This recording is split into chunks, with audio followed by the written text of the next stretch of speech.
Then, ito na po ang lalabas.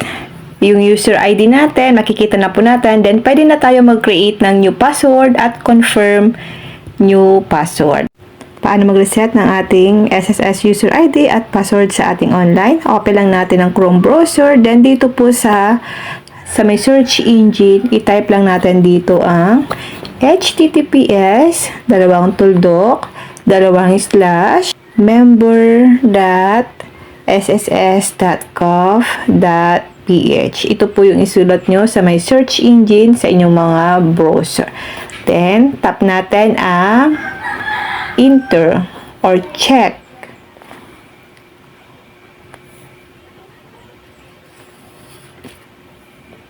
Then, lalabas po itong may .sss.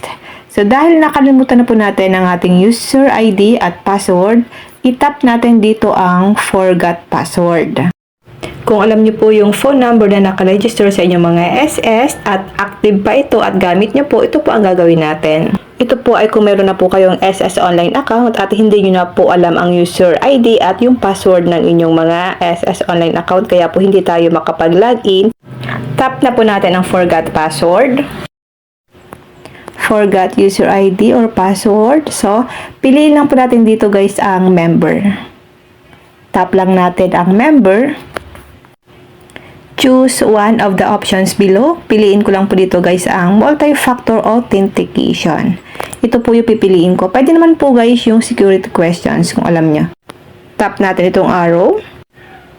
Ilagay lang natin dito yung CRN or yung SS number natin guys. Makikita nyo po yung CRN sa inyong mga UMID ID. Then, itap natin itong arrow kapag nailagay nyo na po.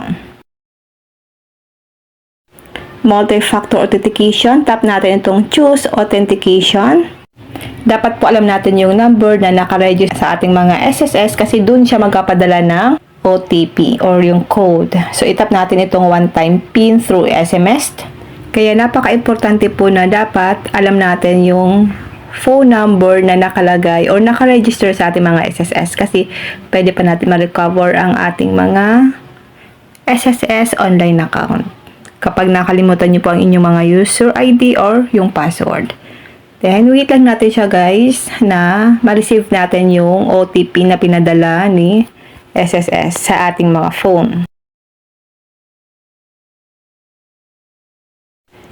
Ilalagay lang po natin dito guys yung OTP or yung PIN na pinadala sa atin. 6-digit PIN po ito guys. Then, tap natin ang proceed. Then, ito na po ang lalabas. Yung user ID natin, makikita na po natin. Then, pwede na tayo mag-create ng new password at confirm new password. Dito guys, ilalagay ko lang po dito ang new password ko at confirm new password.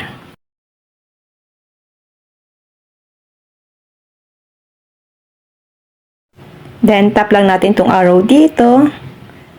Are you sure you are about to change your password? Tap po natin dito ang yes. Dahil nga po papalitan na po natin ang ating password. Ayan. Your password has been updated successfully. You may now log into your account. Tap na po natin itong arrow dito sa baba. Ilalagay lang po natin dito ang user ID natin at yung password na ginawa natin kanina. Then, tap natin ang sign in. Then, ito na po ang lalabas. Tap natin ang one-time PIN through SMS. Magpapadala po ulit ng code or PIN si SSS para makapag-login tayo dito sa ating SSS online account. Maganda rin po guys na meron tayong SSS account online para namomonitor natin kung ilan na po yung hulog natin sa ating SSS. Halimbawa guys, ilalagay ko lang dito yung aking PIN na na-receive. Then, tap natin guys ang login. Then, dito, na-open na po natin ang ating SSS online account. Kahit po nakalimutan na po natin ang ating user ID at password, pwede po natin siya guys ma-recover or ma-reset. Yun lang guys, sana po may natutunan kayo sa aking video. Kung hindi pa po kayo naka-follow sa aking Facebook page, pwede niyo po akong follow Positive Mind at sa aking YouTube channel, RK Willow, at sa aking bagong YouTube channel, Positive Mind.